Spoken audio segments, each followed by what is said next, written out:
कि जितनी बार तुम दोगे उसे मौका, कि जितनी बार तुम दोगे उसे मौका, उतनी बार खाओगे तुम धोखा।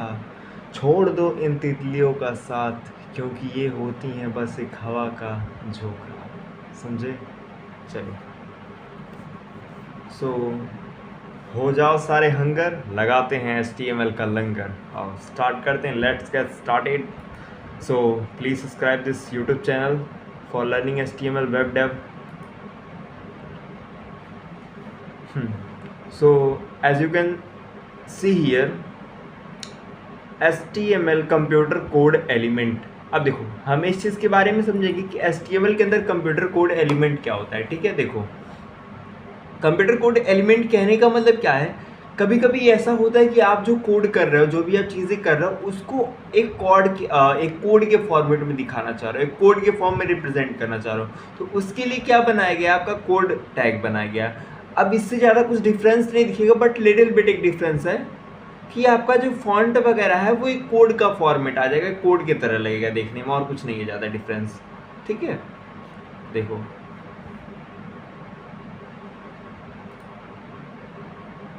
यहाँ पे आप देख सकते हो कि आपने जो चीज़ें की हुई हैं ना, कि X5 और YA वगैरह वगैरह, तो ये एक तरीके से जो इसका फॉर्मेट है लिखने का आ रहा है, ये एक तरीके से आपको देखने में लग रहा हो हाँ यार ये कोड की तरह लग रहा है कि नहीं. तो इसी के लिए कोड टैग बनाया गया, और कुछ नहीं, मतलब कोडिंग जैसा कुछ फील देने के लिए, और कुछ नहीं है.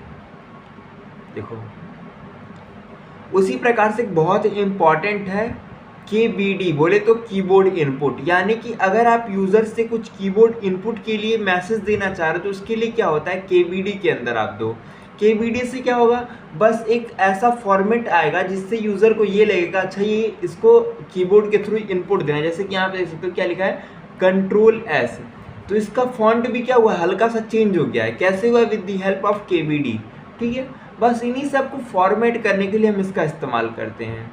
चलो, उसी प्रकार से क्या होता है SAMP. अब ये किस लिए इस्तेमाल करते हैं, आप जैसा कि यहाँ पे पढ़ सकते हो, the HTML SAMP element is used to define a sample output.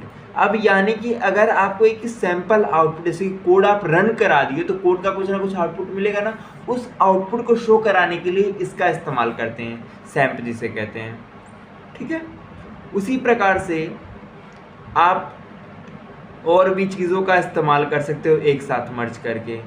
अब इसी प्रकार से एक और चीज़ होता है प्री नाम का टैग. देखो जैसे कि आपने देखा था प्री टैग को ऑलरेडी पी वाले पार्ट में, जब पी टैग आप लोग पढ़ रहे थे तो उसी में आपने प्री के बारे में देखा होगा. प्री किस लिए इस्तेमाल करते हैं, जैसा आप कोड करोगे हूबहू ऐसा ही आपको आउटपुट विंडो में दिखेगा, है कि नहीं. देखो आपने ऐसे लिखा तो ऐसे दिखा. अब सपोज दैट मैं इसमें क्या करता, 2 स्पेस देता और मैं फिर से रन करता, तो मेरे पास क्या मिलता, 2 स्पेसेस के बाद ये मिलते हैं. चलो, उसी प्रकार से वैर होता है. वैर किसके लिए होता है, अगर आपको कुछ वेरिएबल जैसा कुछ दिखाना कि भैया ये वेरिएबल है, मैं ये बना रहा हूँ. ठीक है, तो उस कंडीशन में आप क्या इस्तेमाल करोगे, वैर का इस्तेमाल करोगे. जैसे कि यहाँ पे क्या किया गया, बी को, एक्स को, एच को एंड बी को, इन सबको वेरिएबल बनाया गया. तो वेरिएबल बनाने में क्या हो रहा है, हल्का सा बस ये कर्व हो जा रहा है. आप बेसिकली देखोगे ना, ज़्यादा कुछ इसमें डिफरेंस है, लिटिल बिट का डिफरेंस है. ठीक है, तो इन सब का इस्तेमाल हम लोग इसीलिए करते हैं. एक बार आप चैप्टर समरी देख लीजिए क्या क्या है ये, ज़्यादा कुछ डिफरेंस नहीं है. नेक्स्ट थिंग्स हम लोग पढ़ते हैं.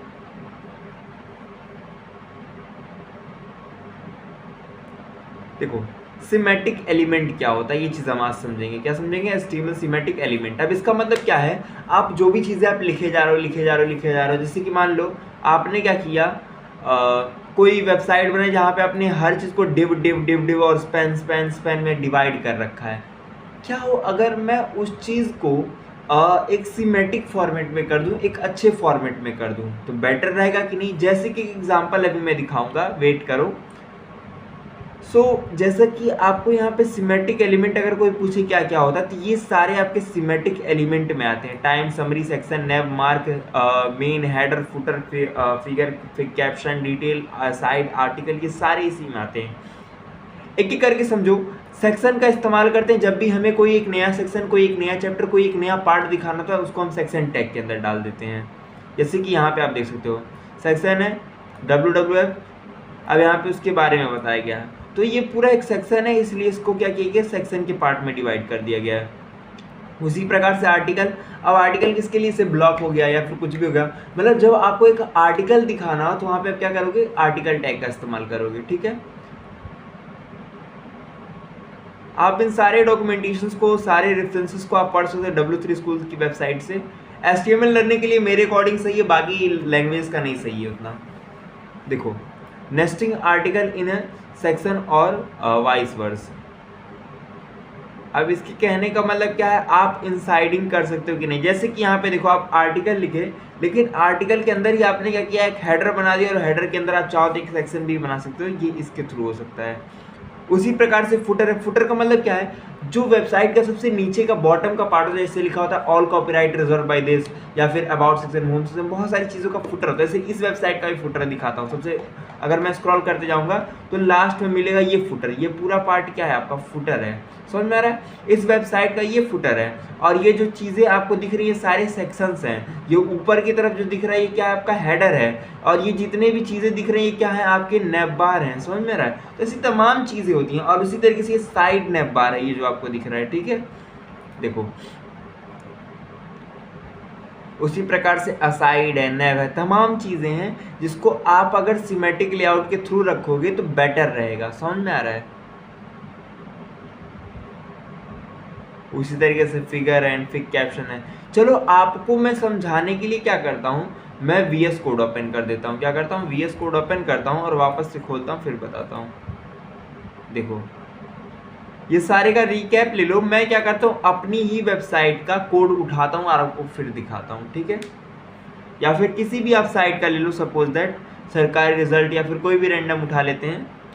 मान लेते हैं हम इसी साइट का उठाते हैं, सबसे बेस्ट रहेगा। चलो, इसी साइट का मुझे सोर्स कोड चाहिए, तो उसके लिए मैंने आपको शॉर्टकट बता दिया, Ctrl+U के थ्रू आप निकाल सकते हो।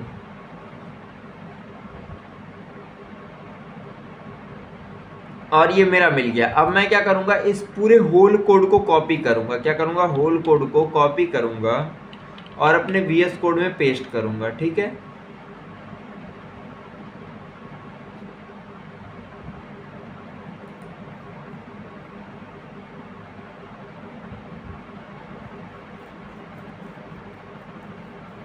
देखो VS कोड मेरा ओपन हो गया। इसके लिए सबसे पहले मैं क्या करूंगा, एक न्यू फाइल बनाऊंगा। ठीक है, न्यू फाइल क्या बनाते हैं, हमारे पास ऑलरेडी एक फाइल है, इसी में इसको क्या करते हैं, चेंज कर देते हैं। तो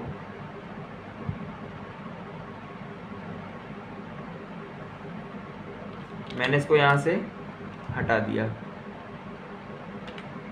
और मैंने इसकी जगह पे इसको पेस्ट कर दिया।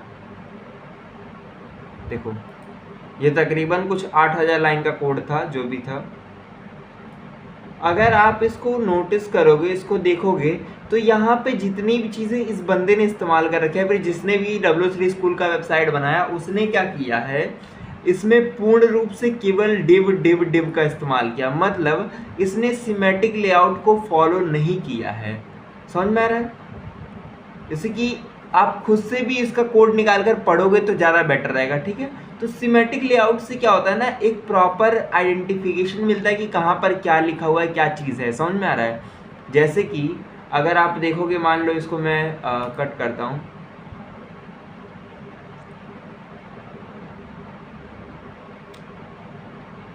अगर मान लो मैं किसका ओपन करूँ, अपनी ही साइट का ओपन करता हूँ, तो उसमें बेटर वे में आपको समझ में आएगा इसी चीज़ें।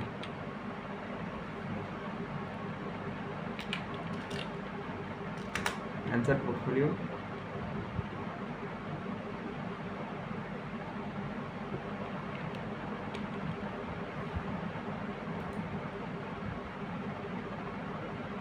देखो, अब जैसा कि आपको यहाँ पे दिख रहा होगा, मैंने सिमेटिक लेआउट का बहुत अच्छे से इस्तेमाल किया। जैसे कि मुझे पता था कि कहाँ पर क्या इस्तेमाल करना है, तो मैंने उसी हिसाब से चीज़ों को इस्तेमाल किया है। अब जैसे कि एग्जांपल लो, इसको थोड़ा सा नीचे लाते हैं।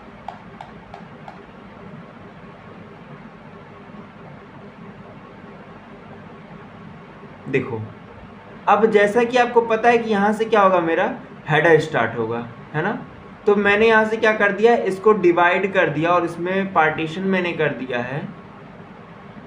देखो हेडर है तो हेडर के लिए प्री डिफाइंड टैग हेडर नाम का, नेव बार है यानी कि जो ऊपर की तरफ दिखता है उसके लिए भी नेव है, तो मैंने नेव का इस्तेमाल किया है।